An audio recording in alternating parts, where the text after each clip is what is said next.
On this Monday night, Israel's escalating crisis and mass protests. The outrage over planned judicial reforms. The Prime Minister says he'll delay the changes. Will that quell the anger? Attention food shoppers. Grocery prices have gone through the roof, haven't they? The rebate coming to offset rising costs in Canada, whether it's enough and who's eligible. Bail granted. 2 Saskatchewan sisters convicted of a 1993 murder they say they didn't commit are released. Plus, paying tribute. Everyone should have a Travis in their lives. I will always remember how excited he was when Brett found out he was going to be a dad. Fond memories of 2 fallen Edmonton police officers.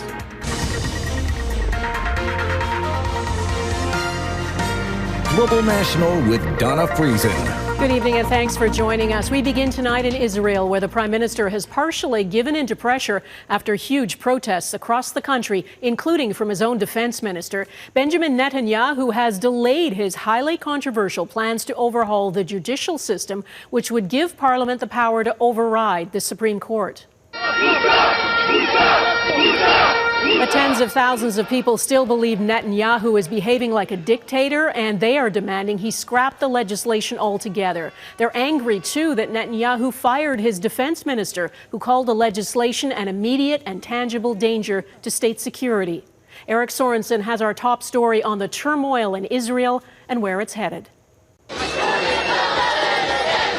By this morning, the divisions in Israel were so deep and the protests so large that the country was on the verge of economic paralysis and a security breakdown. Finally, Prime Minister Benjamin Netanyahu blinked, delaying controversial legislation to overhaul Israel's judiciary. Out of responsibility to the nation, said Netanyahu, he will suspend the law and give time to reach a consensus. It took a series of dramatic developments. First, Israel's defense minister, Yoav Gallant, called for the legislation to be stopped. Netanyahu fired him, and that ignited even more anger. Chaos in the Knesset saw opposition lawmakers escorted out. Streets were blocked by protesters. Labor unions called for a general strike across the country. Flights were cancelled at Ben Gurion Airport. Even the corporate community joined the opposition. Labor and the private sector, said this business spokesperson, are cooperating for the first time in history. But it took one more piece.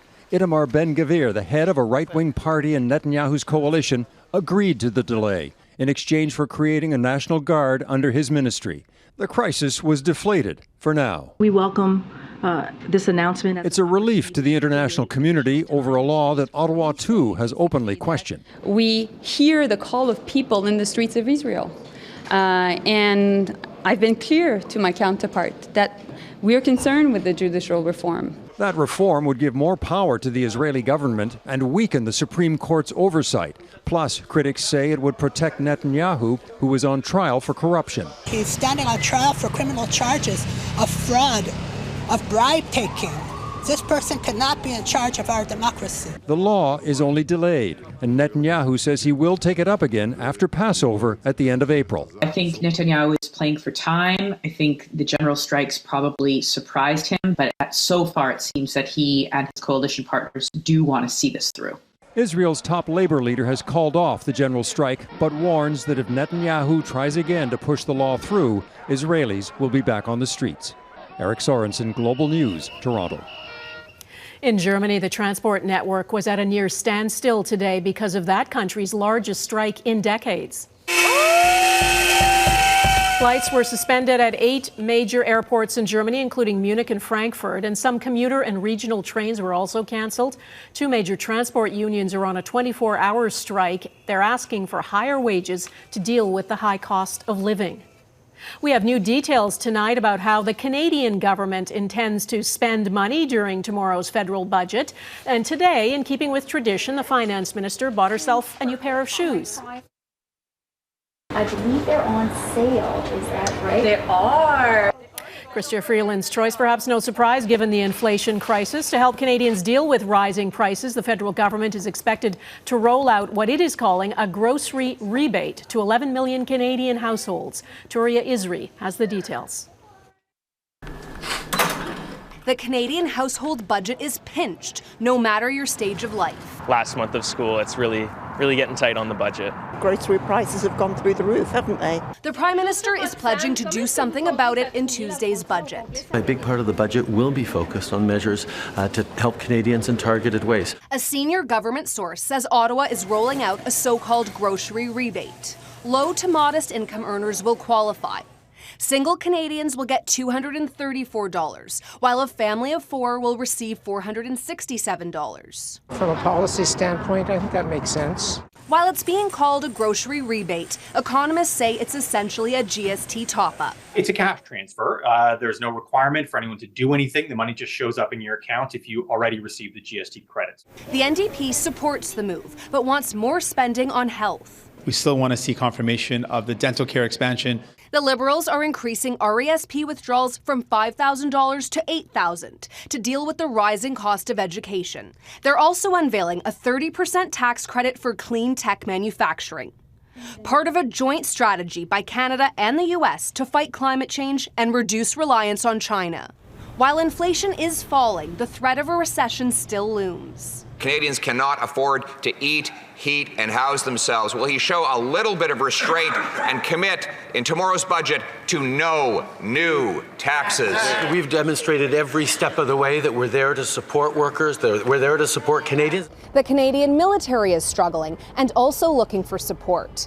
But it's unlikely the government will announce new spending on things like tanks to replace the ones sent to Ukraine, or on recruitment to help with thinning ranks. Liberal sources say they're waiting for a defense policy review to wrap up before making those decisions, and that's expected in the coming months. Donna? Okay, Touria Izri in Ottawa, thanks. We'll have live coverage of this year's federal budget. Our special begins tomorrow at 4 Eastern, 1 Pacific here on Global. You can also watch online at globalnews.ca and on our other streaming platforms. Canada's Auditor General has found big gaps in how the federal government promises to spend money and what it actually delivered in 3 important areas. She found Global Affairs Canada cannot say with any confidence if the $3.5 billion a year it spends to improve the health of women and girls in developing countries is actually doing that. It is imperative that Global Affairs Canada immediately act to improve its information management practices and reporting on results. The Auditor General also found the government's efforts to connect people in rural areas and Indigenous communities to high-speed internet are falling short. David Aiken reports. The good news is the government has met its own target to provide high-speed internet connections to 90% of the country. The bad news, as the Auditor General pointed out Monday, is that just 60% of those in rural and remote parts of Canada can get affordable broadband internet. I think it's quite startling. I've been hearing that. We've been all hearing this from rural Canada, and now the proof is in the pudding. It's even worse for those living on First Nations reserves. Nationally, just 40% of households on reserves are wired up. But on the prairies, it's even more alarming. In Saskatchewan, just 10% of on-reserve First Nations households are served by high-speed internet versus 99% of households everywhere else in the province. In Manitoba, 15% of on-reserve First Nations households versus 97% everywhere else. And in Alberta, 27% versus 99%. You can see clearly that we have a huge gap between First Nations and the rest of Canadians in those places. Added up, and that's 1.2 million households who cannot access a high-speed internet connection. To put that into context for some people, that's like every single person who lives in the city of Montreal doesn't have internet access. The AG also set her sights on Via Rail and other federal transportation agencies, saying there are still too many barriers for people with disabilities who travel, barriers that impact 2.2 million Canadians when they ride on a train or a plane. Some people in Canada have to constantly fight for rights that others take for granted as basic rights. The government did get a passing grade from the AG on the $5 billion project to rehabilitate Parliament Hill's centre block, concluding that that project was being, quote, effectively managed, end quote. David Aiken, Global News, Ottawa. Former Liberal MP Han Dong issued a public statement today saying he intends to sue Global News and our parent company, Chorus Entertainment. Global News reported last week that two national security sources said Dong had a conversation in 2021 with the Chinese Consul General in which he raised the cases of Michael Kovrig and Michael Spavor and allegedly advised China to delay their release. Dong confirms he had the conversation but says he called for their immediate release. The Prime Minister's office said Dong was not authorized to speak as a back channel on the issue and was unaware the conversation had taken place. Dong resigned from the Liberal caucus after the allegations became public because he says he intends to clear his name. Global News has not received any notice of legal action from Han Dong. In Quebec, 2 more bodies have now been recovered from the debris of that apartment building fire in Old Montreal.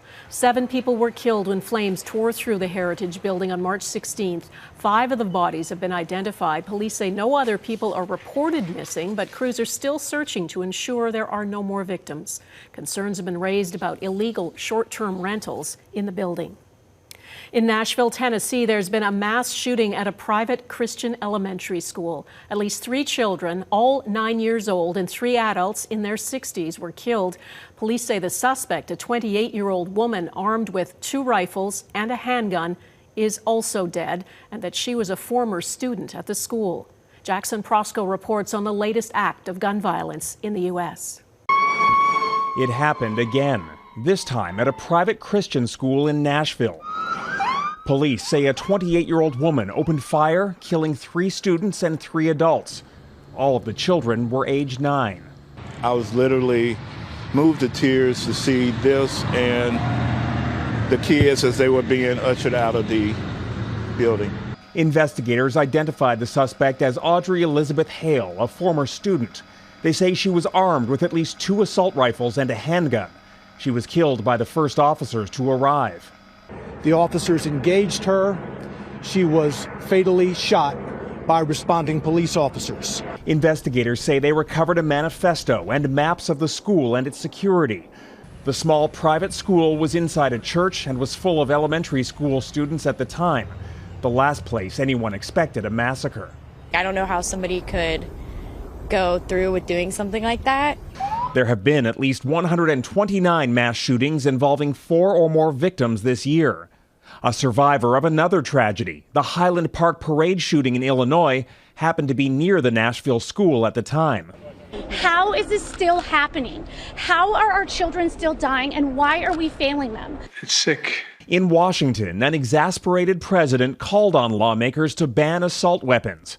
That seems unlikely to happen. We have to do more to stop gun violence. It's ripping our communities apart, ripping the soul of this nation. Now, as so many times before, an American community is reeling as the unthinkable and preventable takes more innocent lives. Jackson Proskow, Global News, Washington. Now to the trail of destruction and the ongoing state of emergency in America's Deep South, where at least 26 people are dead after powerful tornadoes tore through rural Mississippi and Alabama over the weekend. In Rolling Fork, Mississippi, there is nothing left after the tornado that hit Friday night. Officials say at least 12 tornadoes have touched down since then. Hundreds of people have been displaced. And tonight, millions of Americans from Mississippi all the way to South Carolina's coast are bracing for more severe weather. Maintaining their innocence, coming up, 2 Saskatchewan sisters released after being convicted of murder nearly 30 years ago.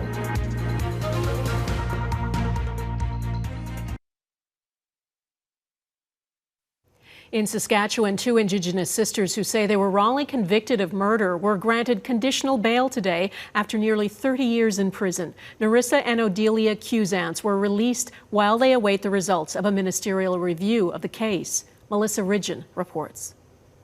Right now, I'm just overwhelmed, and I just want to go be with my family. Thank you. I'm in shock, like no emotions, but I always knew in my heart we'll be free today. For the first time in 3 decades, Odelia and Narissa Cusance can hold hands and walk together from the same courthouse where they received life sentences for a murder, a case that's under review.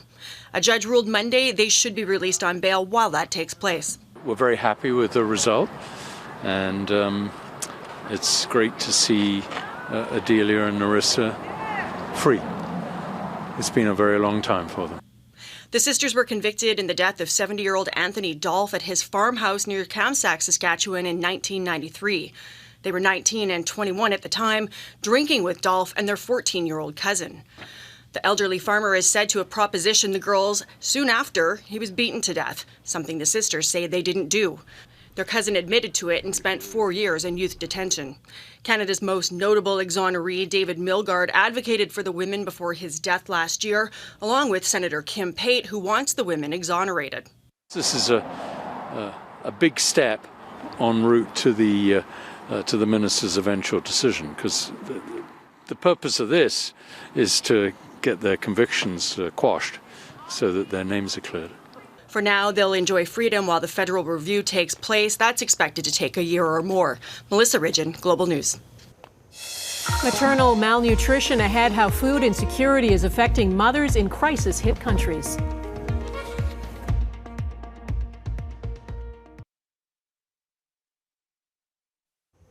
Getting proper nutrition is critical during pregnancy. For mothers who live in countries where food is scarce and expensive, that can be a challenge. A report by UNICEF spells out the countries at the epicenter of a malnutrition crisis, exacerbated by the ongoing drought in the Horn of Africa, plus conflict and political instability. Catherine Ward reports on the effects food insecurity has on future generations. We are witnessing the largest global food and nutrition crisis in modern history. Looking over the numbers, Vilma Tyler thinks of each woman represented among them, trying her hardest to get food. If there's limited food in the household, women will be the last ones to eat. Women will prioritize the men and their children before they can eat. A new report from UNICEF shows the extreme effect malnutrition is having on mothers and their children.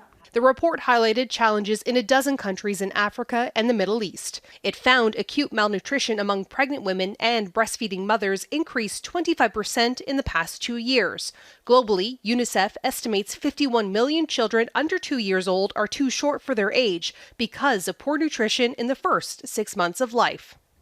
The World Health Organization says iron, folic acid, and vitamin A are needed daily for the health of the mother and fetus, but ensuring access is a challenge. Obadima Ezazika travels to help communities with nutrition programs. He says investments have a direct link to long-term health and economics. If there's a deficiency in these micronutrients, what happens to the children, things like stunting or underweight, it leads to low brain development. A life and death fight, experts say needs a unified approach. We're calling for world leaders to spend more, allocate more of their fiscal budgets to address women's health and nutrition issues. Something that should be invested in, because you're not just focusing on the women, you're also focusing on the unborn children as well.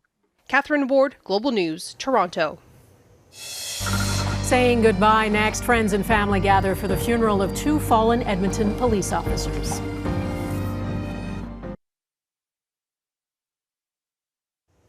A regimental funeral was held today for the 2 Edmonton police officers killed in the line of duty earlier this month. Constables Travis Jordan and Brett Ryan were remembered by those who loved them and who worked alongside them. Heather Yurix West reports on the tribute to the fallen officers. They marched in the bitter cold,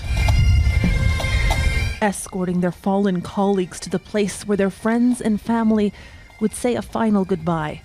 A somber procession that Canadian Police Service members have come to know all too well. While thousands of police officers and other first responders representing 45 agencies from across North America joined the families inside Rogers Place, members of the public were invited to take in the funeral service via a live stream outside. Among the crowd, Jennifer Henning, whose husband works with the Edmonton Police. He was working the night that it happened, so we support him. We support all of his brothers and sisters in blue. One wife grieving for 2 others inside. Annie Jordan wrote a tribute to her husband, standing on stage as it was read on her behalf. Travis, my police officer, my best friend, it's been the biggest honor being your wife. Constable Brett Ryan's wife Ashley is a first responder who was present the night her husband lost his life. The couple is expecting their first child. I will always remember how excited he was when Brett found out he was going to be a dad. I know you have already met our baby, and you will forever be their angel. You will live on in baby Ryan, and they will know every last detail about how special you were. Two husbands, sons, and friends who will be remembered for not just their sacrifice, but the love that filled their lives. I love you forever. I'll miss you always, and I love you more until we meet again. Heather Urix-West, Global News, Edmonton.